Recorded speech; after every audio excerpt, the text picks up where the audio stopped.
Hello, pizza চলে এসেছে। মায়ের কি আর ইচ্ছে করে ছাকে না দিয়ে পিজা খেতে? না ছা আর চিপস, কোল্ড ড্রিঙ্কস সব এনে দিয়েছি। আর তার সাথে চলছে ম্যাচ। দারুণ মজা। হ্যাপি ওমেন্স ডে সবাইকে। ম্যাচ চলছে, এপাশে পিজা, কোল্ড ড্রিঙ্কস, চিপস সমস্ত কিছু নিয়ে চিয়ার আপ করা হচ্ছে ইন্ডিয়ার টিমকে। India India India India. Women's ডেতে পাওয়া পিজা, চিপস আর কোল্ড ড্রিঙ্কস একা একা খেতে কি আর ভালো লাগে? বাড়িতে নিয়ে এসে সবার সাথে ওইটুকুনি জিনিসই কিন্তু ভাগ করে খাওয়ার মজাটাই আলাদা। আর তার সাথে তো ইন্ডিয়া যখন জিতে গেল, তাকে তো জেতাতে হতো না। সত্যি অসাধারণ একটা মুহূর্ত।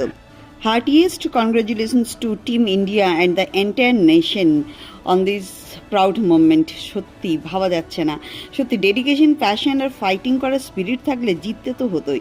once again brought glory to the country and immense joy to millions of hearts. Lakh lakh মানুষের মানে মন জিতে নিয়েছে আমাদের এই চ্যাম্পিয়ন্সরা। জয় হিন্দ। খুব ভালো লাগলো 2026 সালের এইরকম একটা ওয়ার্ল্ড কাপ চলে এলো ইন্ডিয়ার হাতে। দুর্দান্ত। চলুন আবার দেখা হবে নতুন ব্লগের সাথে। এখন শুধু সেলিব্রেশন করুন আপনারাও।